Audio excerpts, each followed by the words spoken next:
So, you might not have noticed this, but Mad Magazine is dead. I know this is cliche to say, but Mad Magazine is one of the most influential magazines on American humor ever made. It's like the definitive American humor magazine. There's something so groundbreaking and appealing about it, and in 2018, it completely stopped publication, physical publication, and there aren't any more Mad magazines. And I just find this really weird. Like, there's some tweets about it when Mad Magazine ended, but it's like, this is the magazine that's existed since the 60s and contains some of the funniest shit ever put to paper, and all you can do is have Weird Al Yankovic talk about it. It's like, this is a historical event, and it just seems like it passed, like, so fast. Like, during the last years of Mad Magazine, I knew, obviously, that it had declined in quality a great deal, and it was wholesale garbage by this point, but I never thought it would end. Like, Mad Magazine's a cash cow for Warner Media and DC, and it's, you know, you wouldn't end it, because, like, people still buy it, right? But I guess nobody buys it, and nobody cared about it at that point. Like, nobody read Mad Magazine anymore by, like, the mid-2010s. So I think it's fitting to give Mad Magazine a kind of retrospective, a kind of critical analysis, because I don't think enough people do that. I don't think enough people really think critically about, you know, the best, like, humor magazine in American history, that, or pretty much world history. The question for this video is, what killed Mad Magazine? And I think we're going to find that it wasn't a single event, really. It was more like a series of really bad decisions on the part of the staff. And by the end, maybe we'll have an idea as to why, in 2018, Mad Magazine just fucking died, and it's pretty much over now. So, let's get into it, shall we?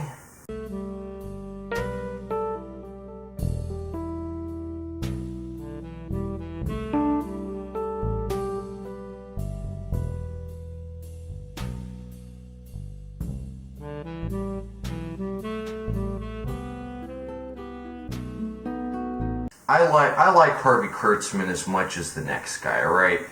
Excellent cartoonist, absolutely legendary. Hey Look is like one of the funniest comics ever. Really underrated comic, too. You should check out Hey Look if you want a good idea of how to do sequential storytelling in the comic form. But, controversial opinion here, hot take coming, hold your seats. I don't think the Mad comic was ever that funny. If you look at Mad Magazine from, like, the 60s and 70s, and then you look back at the Mad comic from the 50s, the difference is very obvious. They're not the same product. The Mad comic is a comic, and Mad Magazine is a magazine. They're not the same thing. So, just up front, I think we shouldn't treat them like the same thing at all. Harvey Kurtzman is a great cartoonist, but he's not that great an editor, because from the first issue of the original Mad comic, it's just not that funny. The problem mainly is that Mad was billed as a comic book, meaning that it would parodize common comic book tropes of the time, like how later on Mad Magazine had movie parodies that would parodize movies of the time. But it's like, how do you parodize Tales from the Crypt, or like The Haunt of Fear, or Shock Suspense Stories, some of the greatest comics ever created, like the best comics ever put out, as comic books anyway. How do you make fun of something that good? And we're going to see this as a recurring staple in Mad Magazine's history, that they really choose to parodize, like, high-hanging fruit that is hard to make fun of because it's so good, but EC Comics tried making fun of itself, and it just doesn't work, because, like, I guess they don't understand that comics aren't anything new. Like, comics were funny before they got serious. Like, there's plenty of comic strips from the 20s and 30s whose main focus is comedy. So I guess they just didn't understand that, and they're like, well, what if it was like The Crypt Keeper, but it was a parody of The Crypt Keeper, and it was funny, and it just never works. These comics are loaded with visual gags, like way too many visual gags. Like, every panel is cluttered. The continuity is just pure nonsense. Like, at least when they're making fun of a movie in Mad Magazine, you know, they have to kind of stick to the plot of the movie. In this, they just make up, like, fake comic book plots, and they just completely ricochet all over, and there's twists that make no sense, and developments that, like, are retroactively erased one panel later, and you just can't tell what's going on, and it's just a giant heap of like, visual noise. It's charming in a sense, because, you know, you can tell, like, all the artists and stuff were having fun. I mean, Jack Davis, his style is obviously a lot more well-suited to this kind of thing than, like, you know, a comic where, like, some guy murders his wife, because his style is really goofy. And I think his style works better on Mad, specifically Mad Magazine, not the Mad Comic, than it does, like, for Shock Suspense Stories, because you know, his people are, like, bizarre, you know, they have, like, rubber arms and stuff. But the real issue is that the Mad Comic has, like, no direction. At one point, about halfway through the initial run, which ended in 1956 after the McCarthy hearings, they just switched to making fun of TV shows like Howdy Doody and The Continental, except it's presented as, like, someone watching TV, so they have these weird jokes about, like, the picture getting fluttery or the antenna going out, which is just, you know, I mean, they're not as good as the later TV parodies that Mad Magazine would have. And, like, they're really not funny, and, you know, they're just trying too hard with all this wacky visuals and stuff, and also, like, whereas the rest of the comics in color, you know, because comic books are in color, the TV part is in black and white, because TV shows are in black and white, and it's like, that doesn't make any sense, you know, it feels dated. So the Mad Comic was not that good. It was not EC's best title, like, far from it. And add to this now that at the same time there's a ton of, like, Mad Magazine ripoffs, like Get Lost and Bug House and Nuts, and these aren't visually distinct from Mad in any way.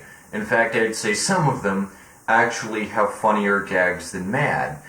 Mad failed to set itself apart from the crowd of the, like, micro-genre that it helped start, or if we're being a little less generous here, we could call Bug House and Nuts and Crazy and all those just straight-up rip-offs.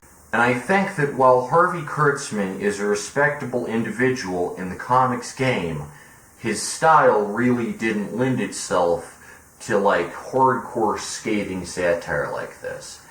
And it's said that if Al Feldstein hadn't taken over, this is a direct quote from the Wikipedia page, if some of the people at Mad say that if Al Feldstein hadn't taken over, Mad Magazine would be better. And I just can't, like, believe this. I think part of the problem, and this is factor number one in why Mad died, is because the staff was constantly doubting itself. Like, what if Harvey Kurtzman had stayed on? Like, no. Things change over time.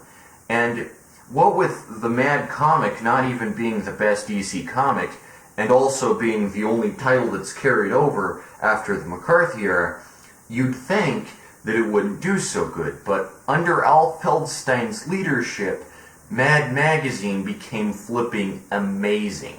So let's get into what we all know and love, the Mad Magazine part.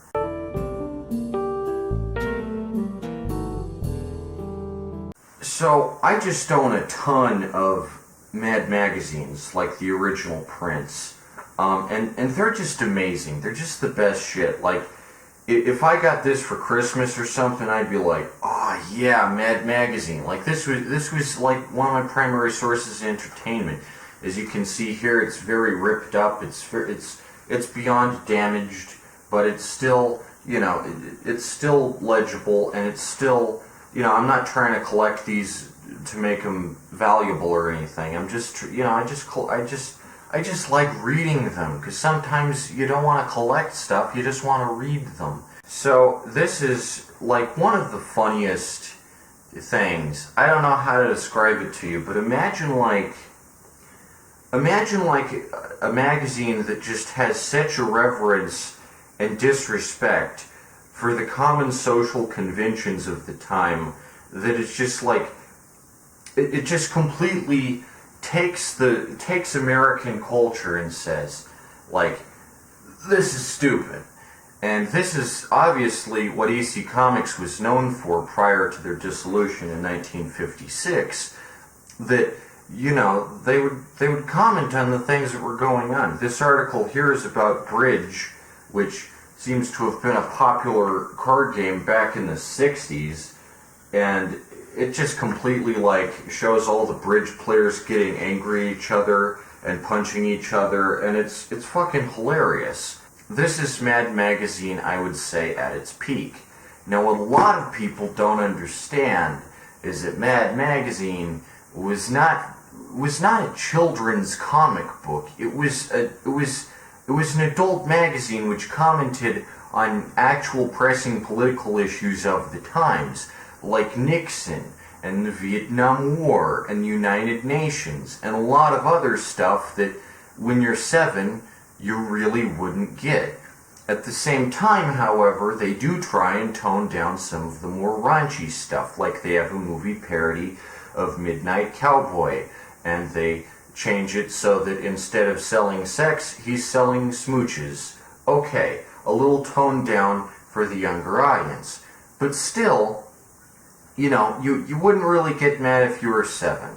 I didn't even really get mad when I was 7. There was a lot of stuff in it that went over my head, which is why I can appreciate it now that I'm a lot older, because so much of this stuff has, like, seriously, like, grown on me. I look back at it and I'm like, oh my gosh, this has so much subtlety to it, and so many, like, hidden little details that it's just like you can read this one magazine. I don't even mean like the entire span of the magazine's run. You can just read this forever, and every time you go through it, you'll notice something new.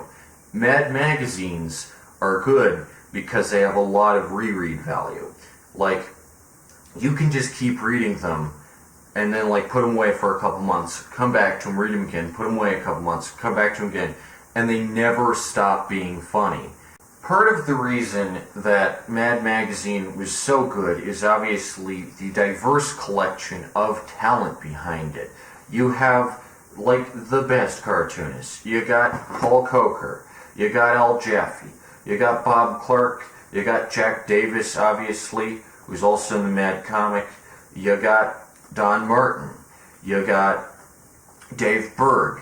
So many great names in the field of entertainment, and they were just so good at putting pen to paper, and all of them have a very recognizable style. I think that's also a really contributing factor to Mad Magazine's ongoing success, is that you could tell a Paul Coker article from a Bob Clark article, and you could tell a George Woodbridge type article from a Jack Davis type article, and they all have their own different styles, and even the writing had its own type of style. So you could tell a Dick DeBartolo from a Mort Drucker. You could tell it all apart.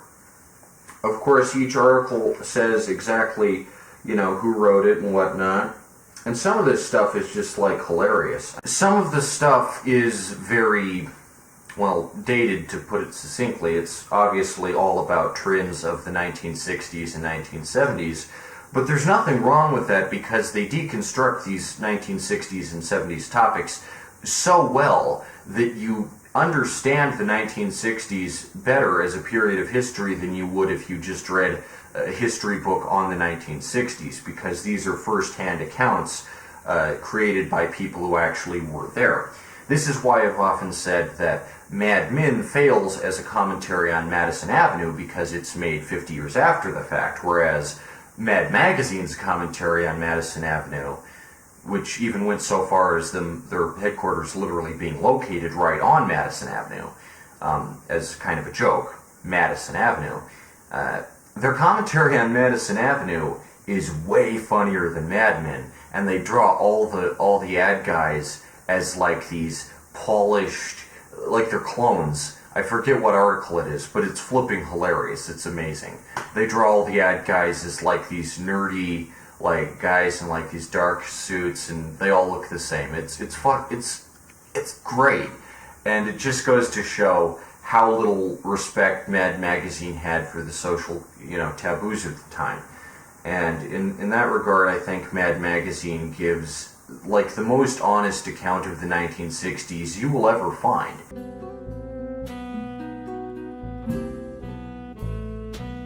This here is a small little Mad compilation called Burning Mad. I had quite a few of these. I tried and snagged one up whenever I saw it on shelves, and these are pretty good too. They have the typical humor of Mad, but it's reprinted and kind of sized down. It's a little smaller, quite a lot less content, obviously. But these are definitely worth picking up also if you ever run into one of these. In fact, I'd go so far as to say that these small little Mad compilations are probably one of the first times I really realized that you could kind of make a smaller version of an already existing publication that would be more compact. Obviously, pocketbooks are really great. They're really nice innovation. In addition to, as I said, the first problem with Mad being that they doubted themselves too often, the second problem was that by the end of the 1970s, I would say, Mad Magazine had kind of started focusing its attention on, like, the least appealing artists. Like, the least appealing parts of the magazine, Mad Magazine would hype up.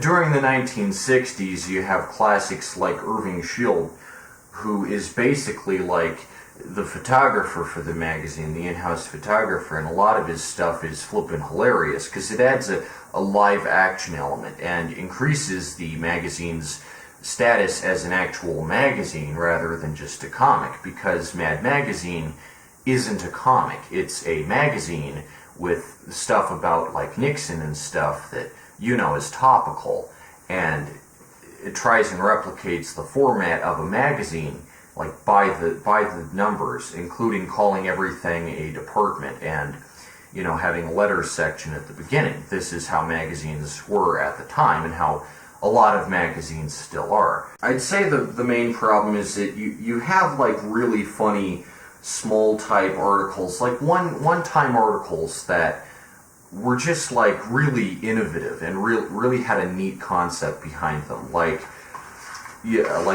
for instance this one here, little known organizations, and there's all these posters for these organizations that nobody would want to join, and nobody would want, like the American Society for the Practice of Cruelty to Animals, or the Americans for Democratic Anarchy, which I guess these days, there's more anarchists, but back then it was kind of a niche idea.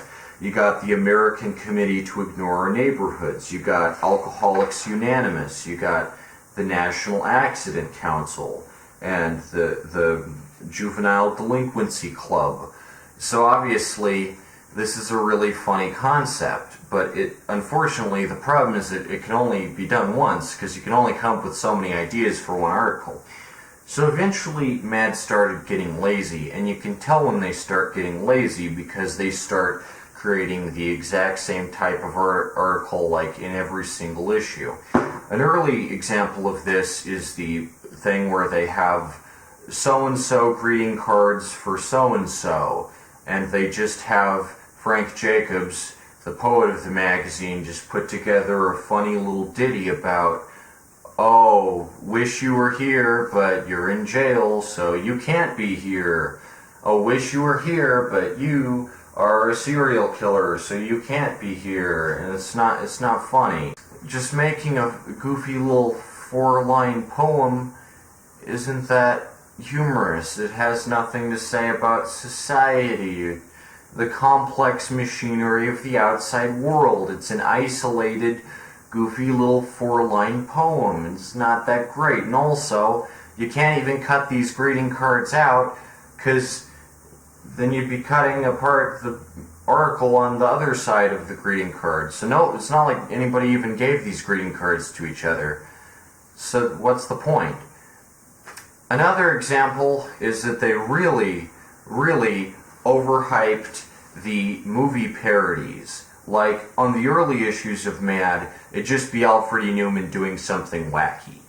But then as time went on, they realized that they could capitalize on the popularity of a movie that was coming out by slapping Alfred E. Newman in there and having him be like, Darth Vader or something. And then they'd be like, in this issue, Star Wars. And it's like, yeah, we get it. There's going to be a movie parody in here. I don't care what the movie parody is. Let's be honest, the movie parody isn't the funniest part of Mad Magazine. The funniest part is like the little Don Martin bits, or Spy vs. Spy, or, the content.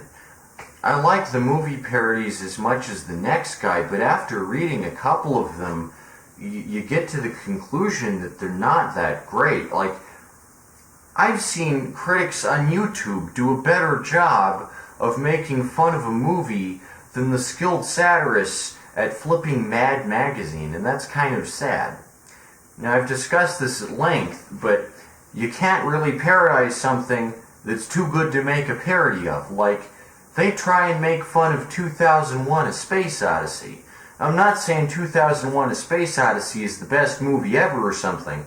All I'm saying is that you can't make fun of it, because it's not the kind of movie that has any flaws. It's a flawless film. It's a seamless thing, and all they can do is point out, like, oh, the Howard Johnson's product placement, man, is that annoying. Howard Johnson's doesn't even exist anymore, so who cares? It's just a part of the movie that's kind of quirky and cool, and it's not worth making a joke about. But, like, the 2001: A Space Odyssey parody, in a word, is cringe. I think the problem is that Mad Magazine was good when movies were good, which means its parodies would be bad because they were making fun of good movies.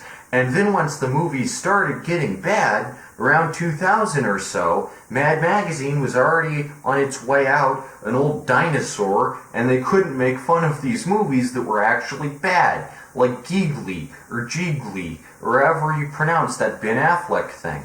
They couldn't make fun of that if their lives depended on it, because all the talented writers and artists had pretty much dried up by the time that came out. And this is a problem, because they're trying to make fun of, like, the Poseidon Adventure and flipping 2001: A Space Odyssey and, like, the French Connection. And then when it comes time for, like, the Irishman, they have nothing to say, which is just a real disappointment because, Mad Magazine's supposed to make fun of movies and TV shows, and they can't in either scenario. It's a catch-22 of sorts. Ironically, one of their best articles and their most funny is a Paul Coker insert called "Types of Catch-22s." Mad Magazine really has made fun of everything, if you look hard enough.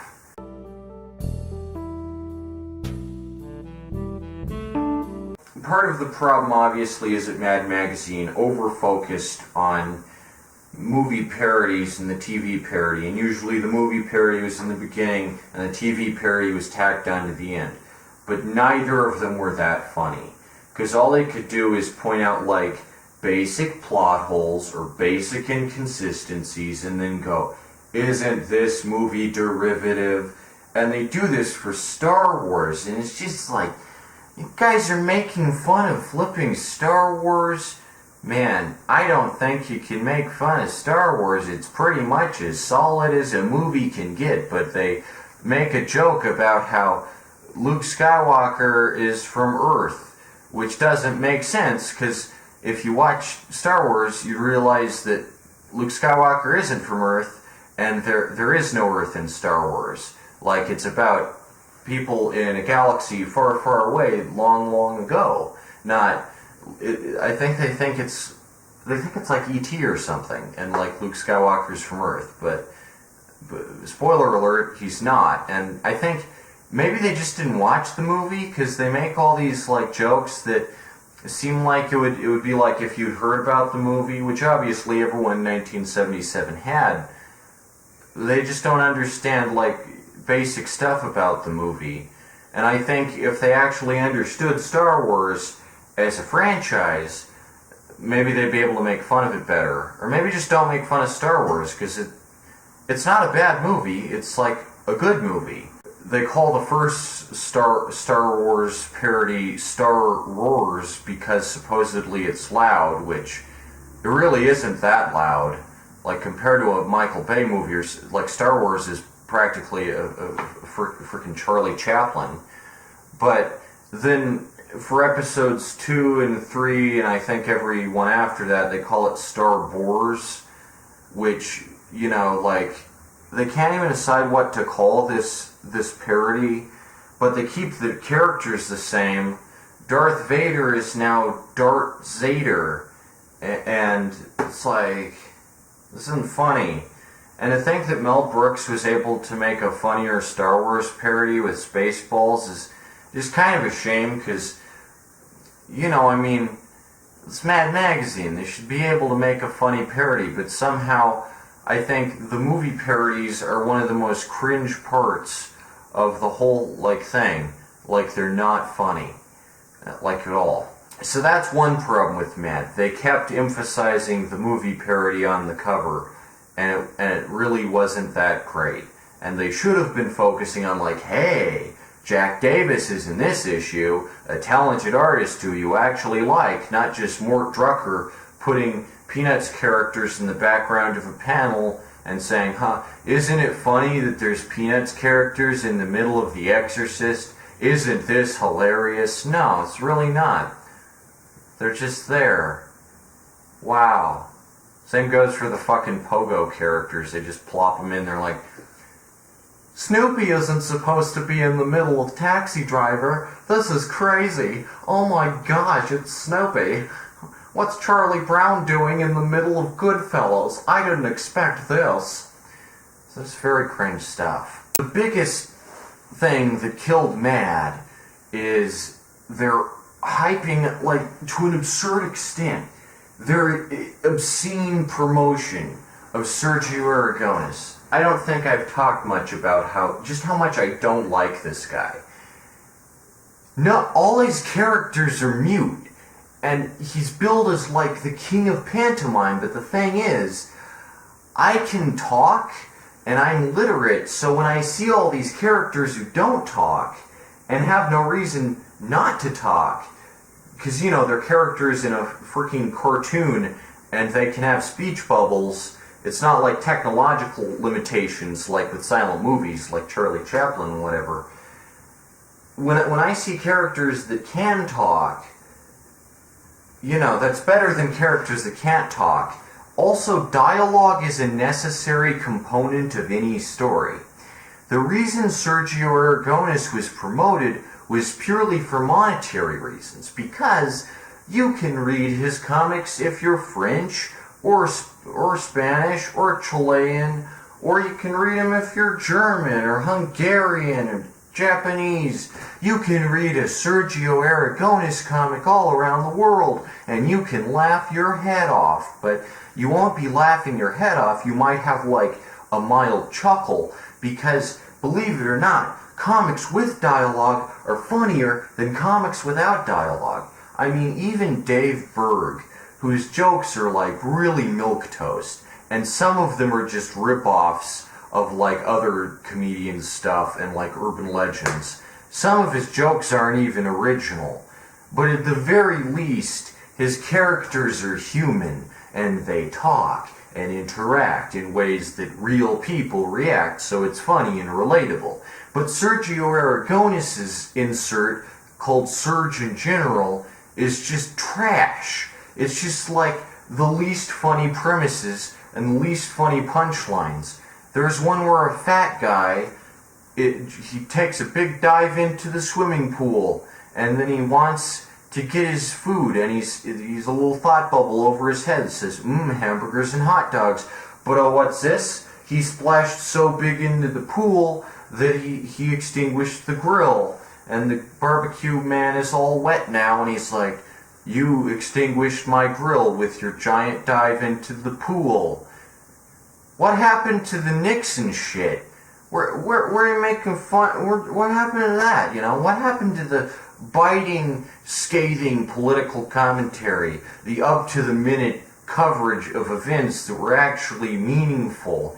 Suddenly you have Sergio Aragonis, who, in addition to the movie parody that's already tacked on to the beginning of the magazine to try and draw in as many eyes as possible, you also sometimes have Sergio Aragonis making fun of the same movie. And there is nothing more dated than Sergio Aragonis trying to come up with 20 jokes about the movie The Mummy Returns. Like, how many jokes can you come up with about a sequel to a movie that wasn't even that good? We're not even talking The Mummy 1, we're talking The Mummy Returns, and we expect Sergio Aragonis to be able to come up with 20 strips of filler to go in his Surgeon General department? I really don't think so. That's one problem. Another big issue that started taking the foundations of Mad Magazine and slowly peeling them away, this absurd emphasis on Sergio Aragonis. For some reason, like Don Martin is so much better. His characters have big noses and flat shoes and such a cool style, and also they talk like people do, like actual people do. You know, and there's physical comedy in them too, like slapstick, but it's not pantomime, because pantomime is stupid, and the only reason it's popular is because you can put it in any country and you don't need to translate the dialogue. But the thing is, I'd laugh more at like a French movie or something that I wouldn't even understand. Like if I saw an obscure French comedy and it had dialogue and the people in it were talking, then it'd be funny and I'd laugh along and be like, well, I don't know what they're saying, but at least, you know, it's funny and these people are talking, because communication is a universal human characteristic that endears me to a character. But if everyone is just like,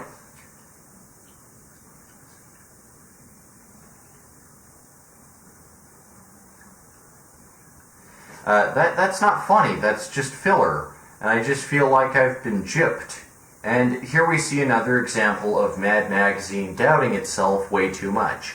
On the Wikipedia page, there is a quote that says, "We would have let Sergio Aragonis draw the whole magazine if we could let him," which is just a nightmarish prospect, because you have so many better artists than this guy.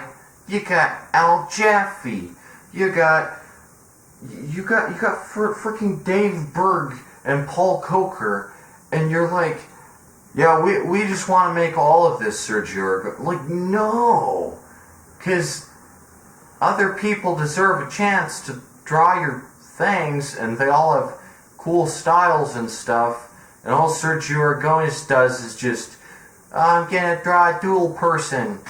And he's called the world's fastest cartoonist, but I don't know about that. I bet I could draw a comic faster than him, because my style's even more minimalist than his. Checkmate. Yeah, I think part of the problem is they were overhyping this Sergio guy. And sure, it's nice that he's Hispanic and all. So is Antonio Prohías, the creator of Spy vs. Spy, which is also, coincidentally, a pantomime comic strip, and it manages to be way, way funnier than anything Sergio Aragonis ever did. So those were the two main problems with what I would call main era Mad. Like the time that Mad was really, really good, really solid, which lasted from 1956, upon the dissolution of the Mad comic, to 1985, when Al Feldstein stopped and they got a new editor, and it kind of went downhill from there. But during Main Air Mad, that's where you want to go if you want a good Mad magazine that's going to make you laugh and really just burst into a frenzy of chuckles. Because, like, everything after that, not so good. Everything before that, too shaky. 1958-ish is when it really started picking up steam and developed, like, its sweet spot. And then in 1985, Al Feldstein stops. And that's the point where it's kind of like, we're going down really fast. And so let's talk about that then.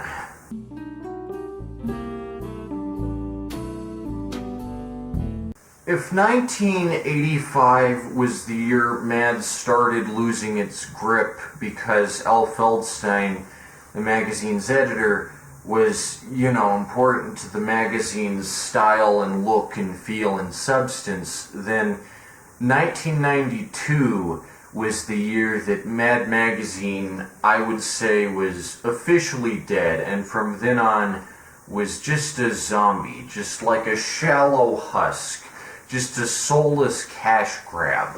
Because that was the year that William Gaines, the owner of EC Comics from the beginning, died, and you can't really have an EC Comics publication, an independent, totally, non-interfered with publication without the guy who invented the company.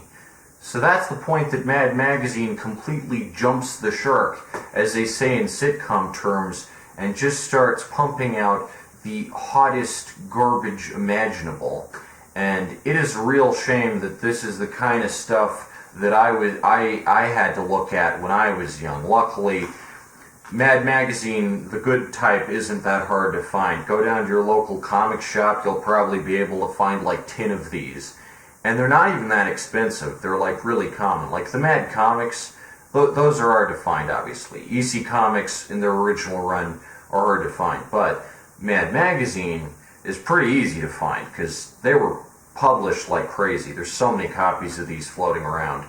And like I said, anyone from 1958 to 1985 will pretty much be guaranteed gold.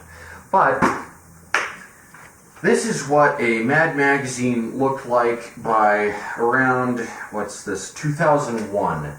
And this is where it just completely loses all its charm. It just has Alfred E. Newman as Wilson the volleyball and Tom Hanks there. It doesn't even look like Tom Hanks. It looks like some kind of flesh amalgamation, because they just don't know how to draw Tom Hanks, I guess. Like, that's the worst fucking Tom Hanks caricature I've ever seen. And I get that he has a beard and whatever because he's on Desert Island. It just doesn't look like Tom Hanks. So we go in and the cover says, "We sink Castaway." Yeah, sure you do. You completely demolish Castaway, I'm sure. Now, I said earlier that Mad Magazine was aimed not at, like, the 13-year-old set. It was aimed at, like, the 25-year-old set. Like, the college-age set who get, what the politics are and what the stuff is. And that was the case until this happened, because at this point, they just try and appeal to flippin', like, toddlers and like 15-year-olds with that insufferable 2000s edgy sense of humor. And I know it's a cliche that I say everything is hot topic at this point, but if there's one word to describe 2000s Mad, it's fucking hot topic. They try and appeal to like the most base level human instincts imaginable, and it's just not funny. Here we have a parody of the ballad hymn of the, or I don't know what the actual one's called, the ballad hymn of the Republic, but it's the ballad hymn of the Republic, and it's about George W. Bush. which on the surface is a funny thing to make fun of because George W. Bush was really inept president, but it's just a goofy song and they just make up these fake lyrics, and none of it is smart because at this point all the talented people who made fun of Nixon with clever like mixed media projects and this very high level, high concept experimental shit just draw George W. Bush as a goofy face, and they're like, well, he's funny because George W. Bush, ha ha ha. Wow, this is dated as fuck. We also see the introduction of Monroe, which is like, I don't even know how to describe Monroe. He's like a bug person with these antennae, and his family's dysfunctional, and that's the whole joke, is that his mom's a prostitute and his dad's like this skeezy Latino stereotype, and that's the whole comic. You just, for 3 pages, you just watch all this vomit jokes and all this like shit jokes. God, it gets old. This is like worse than Family Guy, scraping the absolute bottom of the fucking barrel with this fucking Monroe character. You would never see this in 60s or 70s Mad Magazine. There's a plot, I remember this. Monroe's grandpa finds an antique vase, and they try and they say it's like a chalice that Roman emperors used to drink out of. And then they go to the auction, and before they go in, they drink some Sunny D out of the chalice. And then the auctioneer reveals it's a chamber pot, so they were drinking fecal matter. Ha ha ha ha. That's the whole story. That's the whole thing there. And I know it sounds funnier with me saying it like that in that sarcastic tone of voice, but if you actually read it, you will not be laughing. You'll be cringing so hard. You'll be cringing harder than you ever have in your life. This is another contributing factor to the ever-devolving state of Mad Magazine at this point, the introduction of ads. And I think by the end, Mad Magazine had stopped having ads in it, which is good. At least it was able to die with dignity. But since its inception, Mad Magazine had always really, really made fun of advertising, and it sold itself as, hey look, we can make money just by publishing a great magazine, and it doesn't need to have ads. And you're like, yes, ad-free. I just buy this magazine, and I directly support the people who make it, and they don't have to put ads in it. But after Warner Media kind of acquired Mad Magazine around 1992, it was just like, well, yeah, we're going to put ads in here, and they're going to be the most instantly forgettable garbage ads that only would appeal to, like, the Hot Topic crowd. Wow, Smuggler's Run. This looks up to the minute. On the PlayStation 2, wow, this looks like, this is what I think of when I think Mad Magazine, a generic-ass video game ad for something on the PlayStation 2. This Mad, despite being exclusively about stuff that oftentimes is only in the 60s and kind of isn't that modern, like sometimes it is, sometimes the old Mad's very relatable. This Mad from like 1975 is more relatable and timeless than this Mad from 2001, and I think you can see why right off the bat, because this one has ads for crappy video games from 2001 that nobody cares about or remembers, but they had to attract that 14-year-old audience in here, all these gamers. Oh man, come on, gamers. You know what I think of when I think of incisive political commentary and social parody and satire? That's right, I think of Blinx the Time Sweeper. No joke, there's an ad for Blink the Time Sweeper in one of these, and it is absolutely as abysmal as you'd think it would be.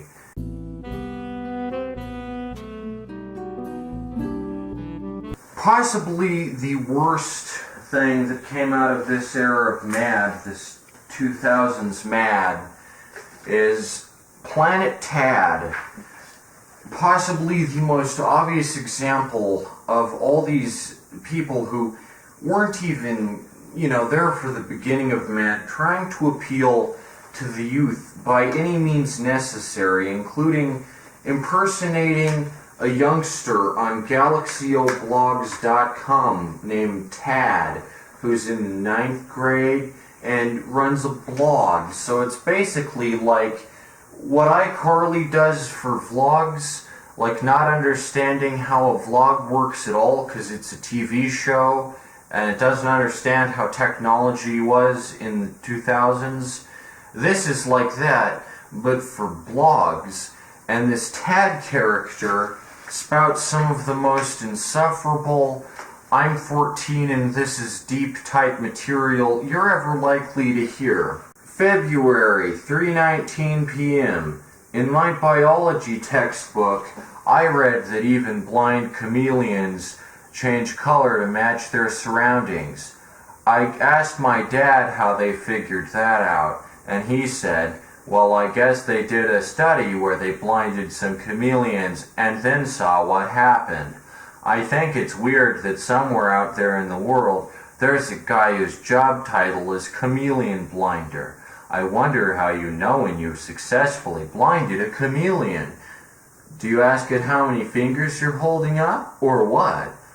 I've been thinking about it, and if I ever have a band, it will be called Blind Chameleon.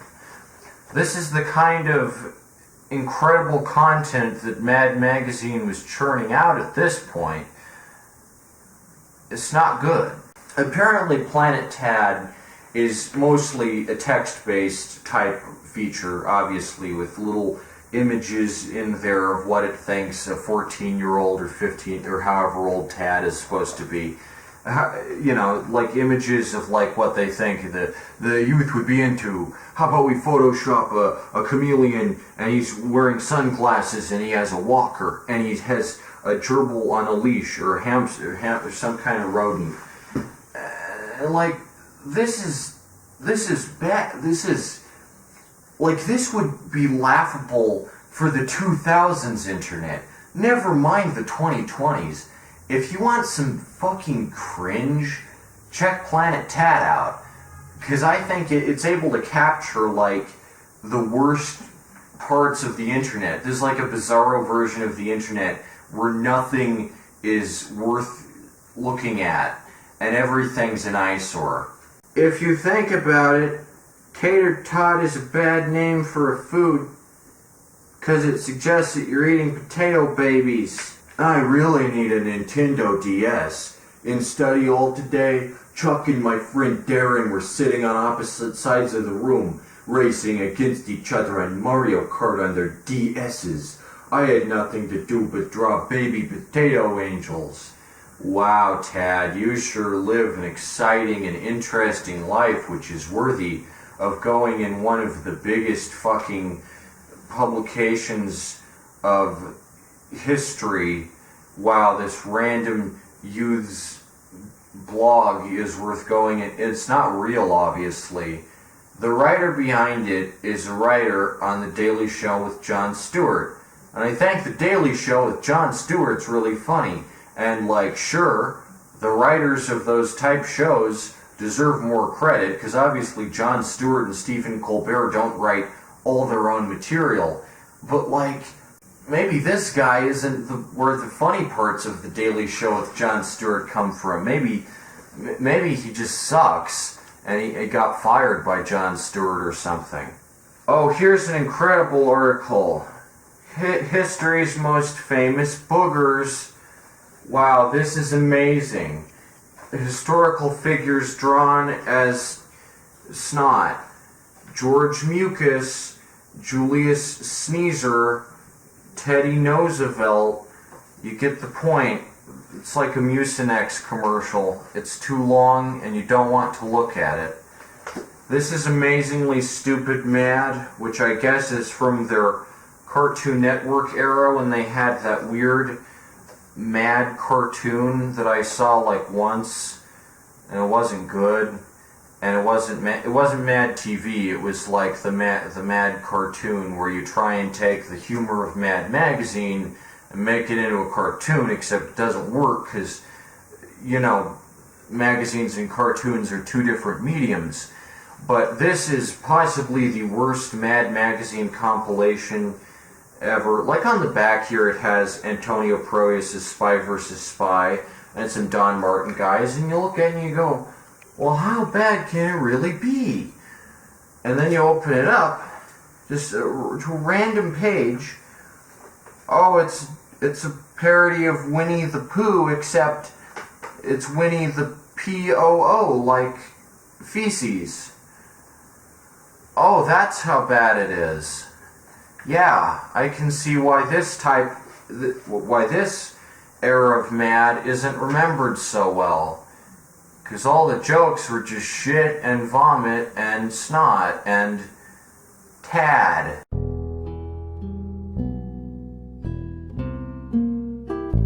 Eventually you get to the point in Mad Magazine where it's impossible to even find a semblance of quality in it. Like, there's still the Al Jaffe fold-in, which is still okay, because it's by Al Jaffe, but that's like the only thing he does. You have this weird feature called Celebrity Cause of Death Betting Odds, where they try and guess how a celebrity's going to die. Like, what? What's this have to do with anything? You have Who Wants to Be a Millionaire questions we'd love to see Regis ask. Wow, this is up to the minute here. You have the introduction of newer artists like Duck Edwing, who's like Don Martin but bad, and all his comics look like Bargain Bin Farside. It's the most obvious Don Martin ripoff. You have John Caldwell. I remember when I read in a really new issue of Mad, like 2017 or something, that John Caldwell, the guy who I thought of as like really new in terms of Mad, because like his first stuff is like in like 2000 or something, he's already dead? Jeez, your guys are just going through a revolving door at this point. I almost said revolting door, and that's pretty accurate too. Obviously, you have pages upon pages of Sergio Aragona's drivel. Oh yeah, here's that Monroe one where it's a chamber pot. Wow, I found it. Amazing. Monroe and the Family Heirloom. And in case you were wondering, this is in the October 2000 issue. So if you want to see this idiot character drink feces, then this is the issue for you. Yeah, I'm not going to show you because I think part of the problem with Mad at this point is that it was a completely different product. It was not the same thing. Part of it was that they tried keeping Spy vs. Spy going even after Antonio Proyas was dead, and like, you know, I admire that. Spy vs. Spy is awesome and all, but it doesn't really work anymore because Spy vs. Spy is an allegory for the Cold War, which was over by 1991, and like the black spies the Soviet Union and the white spies the United States. So the Soviet Union doesn't exist anymore, so how do you still have Spy vs. Spy? Because it's not the Cold War anymore. You'd have to like make up new characters to represent the Iraq War or something. And from what I can understand, the guy who took over Spy vs. Spy, Peter Cooper, is really like, he's like a Jonan Vasquez style like cartoonist who tries and makes everything all deep and I'm so broody. And what I think he fails to get about Spy vs. Spy is that, like, yeah, well, the spies do kill each other. It's still like a slapstick comic, and they're just goofy little cartoon people. Like, for some reason, every fucking panel where the spies explode or whatever, like, he feels the need to draw these bones and, like, blood and viscera and the eyeballs and the brain and shit coming out of the spies, and it just feels really mean-spirited. Like, whenever that happened in the Antonio Proyas ones, it's just like a little explosion, you know, they're just boom, they're just blowing each other up. It's just a good fun time, you know, no hard feelings between them. They're adorable, they're the flippin' spies, you know.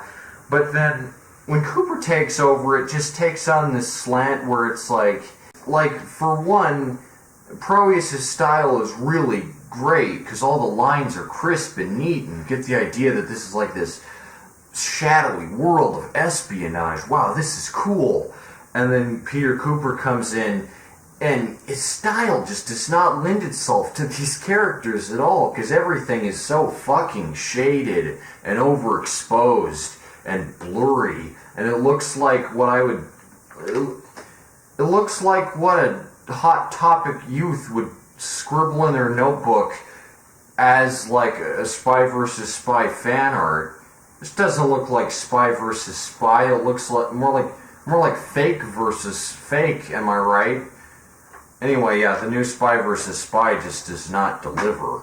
And then, as if Mad Magazine hadn't dumbed itself down to the extent where nobody over the age of 16 would even remotely enjoy it, they introduced Mad Kids, which was for an even younger demographic. How do you turn something so revolutionary and make it this stupid?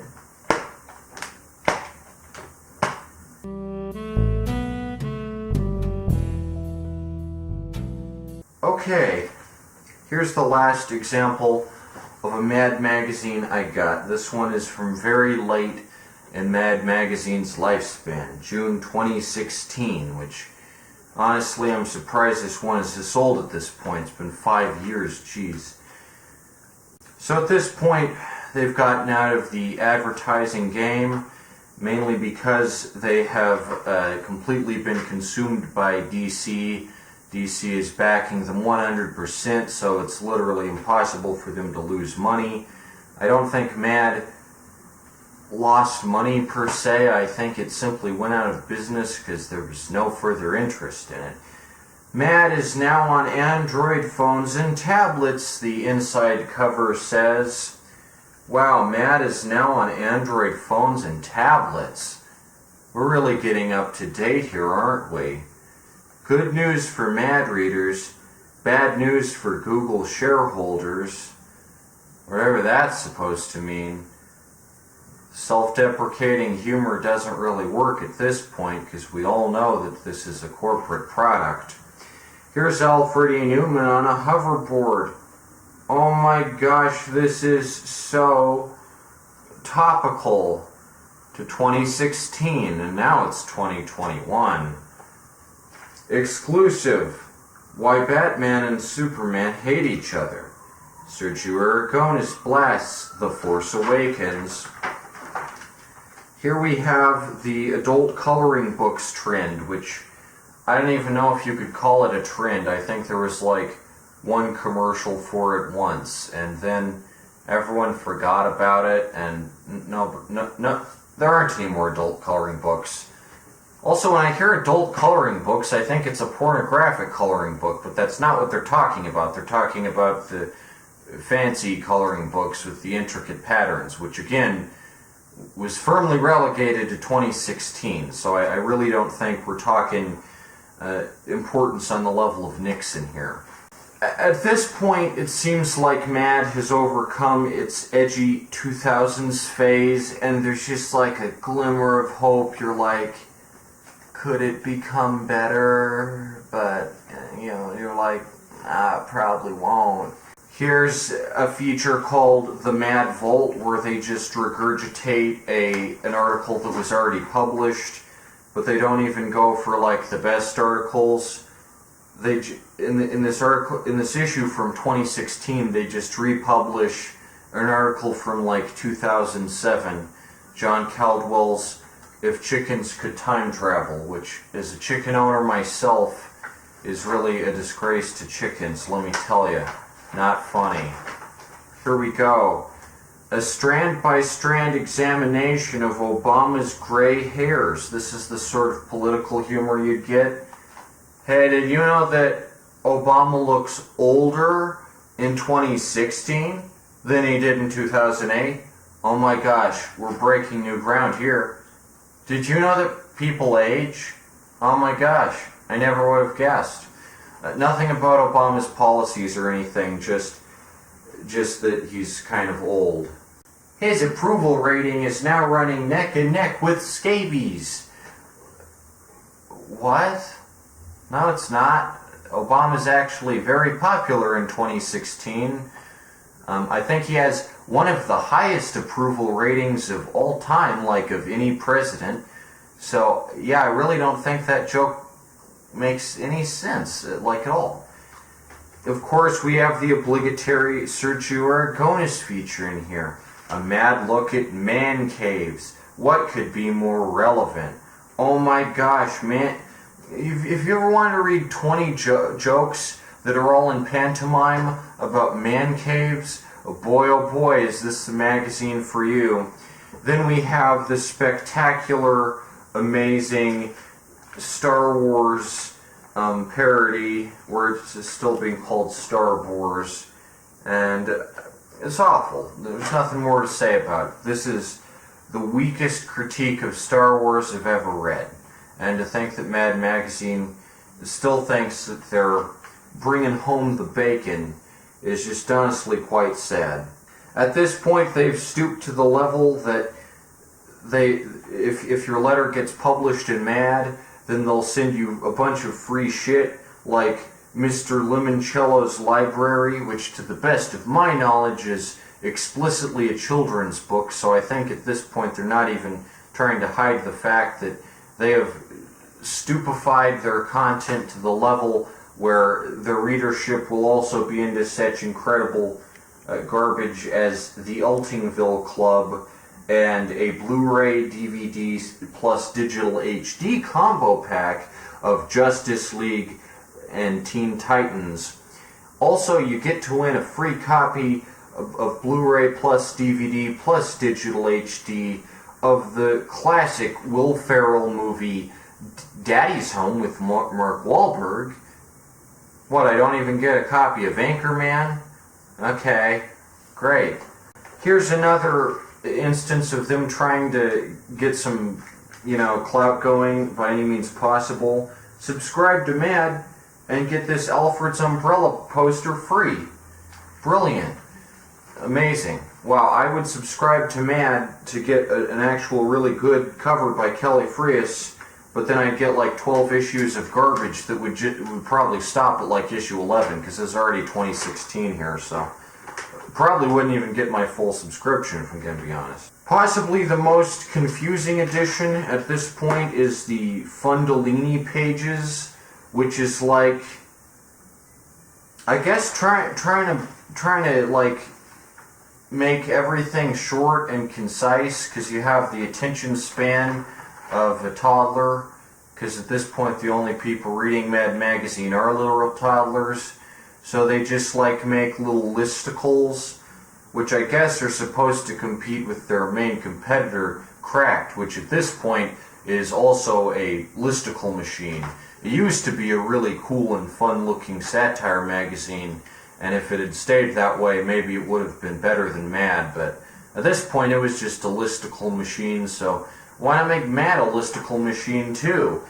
Here's a list of the Faster 5 upsides to the robot apocalypse. Number 2. It'll take our minds off of the zombie apocalypse. They'll be happening at the same time. What? What does that mean? At this point, they're also trying to peddle off as much of the back catalog of Mad content as possible. Complete your Mad library and proudly declare yourself a complete idiot. Anyone who collected all of this shit, please tell me, because, you'd be better off just buying the actual magazines instead of these, just reprints. But you got like 2 Planet Tad books. So at this point, they're still shilling Planet Tad, despite Planet Tad not even being a regular thing anymore. They're like, Planet Tad! Who remembers Planet Tad, my guys? It's as iconic as the lighter side of, or fucking Spy vs. Spy. It's Planet Tad! Man, this is just the worst. And as if this isn't enough, we see the introduction of the Strip Club, which is just 15 unrelated comic strips, none of which are as iconic as Spy vs. Spy, or like the comic strips that were already in Mad Magazine.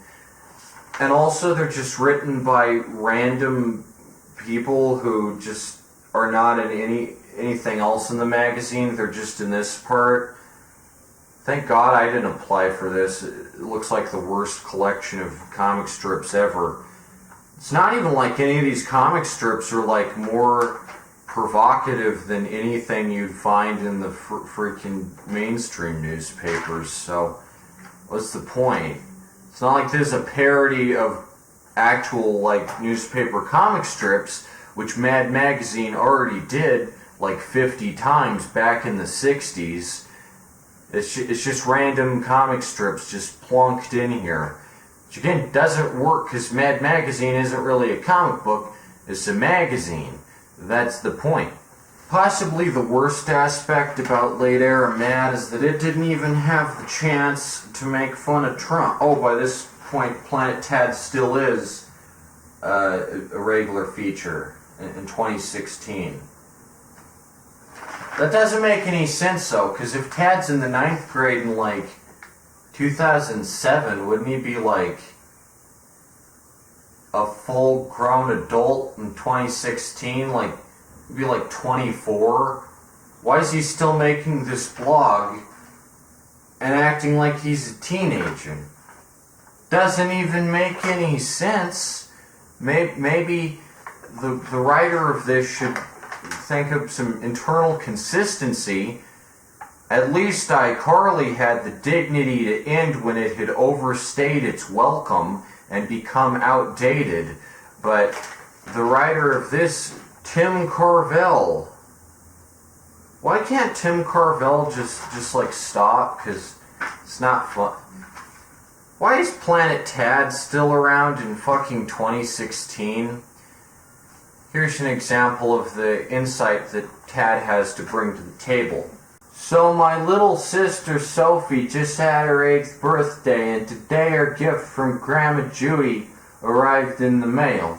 Grandma Judy gets a little confused when buying gifts to begin with, but this one was bad, even for her. She wanted to send Sophie one of those Kidz Bop albums, which Sophie doesn't even like, but instead she sent her an album by Kid Rock. Ha ha. And then everybody clapped. That's not a real... Nobody does that. Come on, Tad. We know you're full of shit. Just admit it. Making shit up on the internet for attention. Everyone does that in 2016.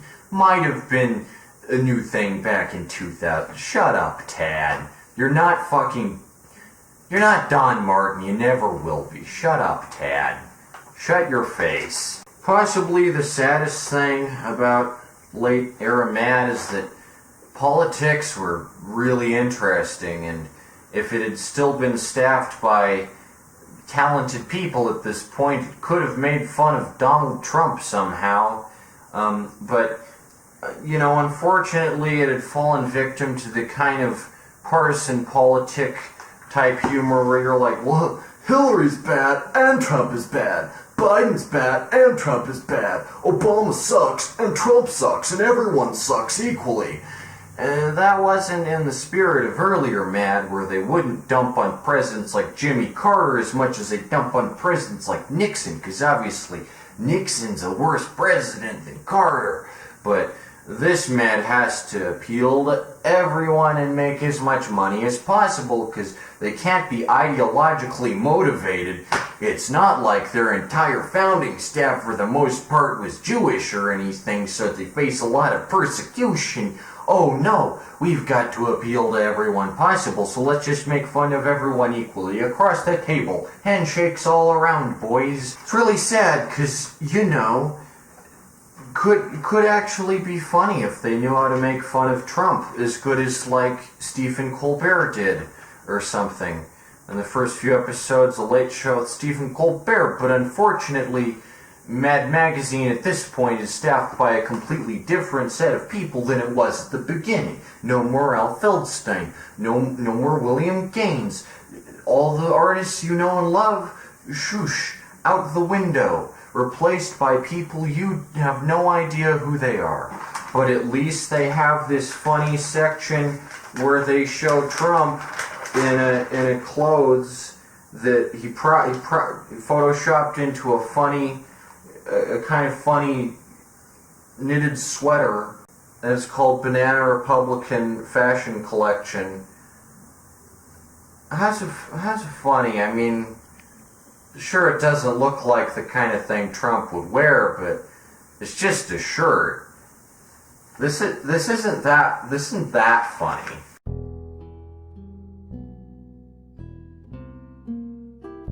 At the end of the day, I think what killed Mad was sheer incompetence on the part of the people who were handed this illustrious empire of solid gold and overnight turned it into a factory of shit jokes and didn't understand that those aren't funny. Mad Magazine is really interesting because it just kind of ended. And there was no fanfare, there was no giant goodbye to it. It's just over now. And by the end, the website was so confused that they had their Sesame Street parody from 1970 alongside their Jersey Shore parody from 2013, as if old Mad and new Mad are the same product. But make no mistake, they are very different products. It was sad to see Mad go, but it really had been dead since 1992 when William Gaines died, because William Gaines is the creator of Mad, so when he dies, Mad kind of dies with him. You can't really keep something going after the person whose brainchild it is, is dead. That's not going to work out so well. So I think overall Mad Magazine, you could draw a line in the chronology of Mad. First in 1985, that's when Mad's health started really declining fast, once Al Feldstein left. And 1992, the definitive date of Mad Magazine's death. And from that point on, there was a publication calling itself Mad Magazine, which was not Mad Magazine. It wasn't the irreverent, satirical, joyous, flippin', straight-to-the-moon barrage of sensory overload that it had been. It was a toned-down, weak facade that got old really fast. If you want something incredibly cringy, just take a look at a new Mad Magazine.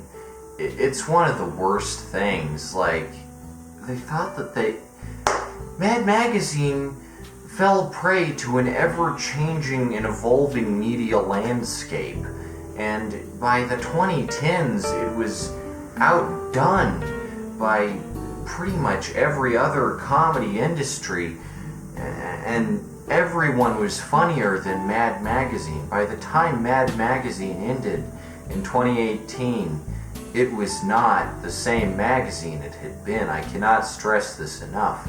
It was an entirely different thing, and it was definitely not real Mad Magazine. While Mad Magazine is still a registered trademark, and Alfred E. Newman is still a registered trademark, and the Mad logo still looks the same, it's not the same thing anymore. It's a different thing now, and it's dead. And that's about all there is to it.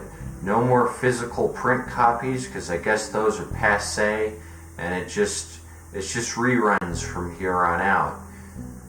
So yeah, I mean, don't buy new Mad. Don't buy Mad after 1985.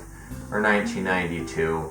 Maybe in that small window of non-Feldstein content, there's something worth looking at. But after that, it just isn't good anymore.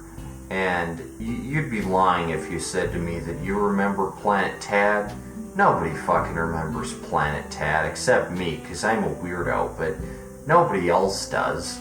I mean, God, you remember Planet Tad as much as Spy vs. Spy? What the fuck is wrong with you? I think Planet Tad is representative of everything wrong with the new Mad. That and Monroe. God, Monroe. What's wrong with Monroe? I want to see a Monroe and Tad crossover where they talk about shit for half an hour. That's basically what New Mad is.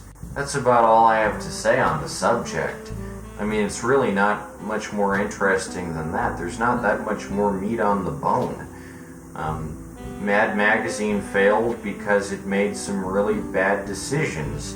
It lacked leadership, it lacked direction, and, you know, a plan forward, and it was confusing after the death of its literal founder.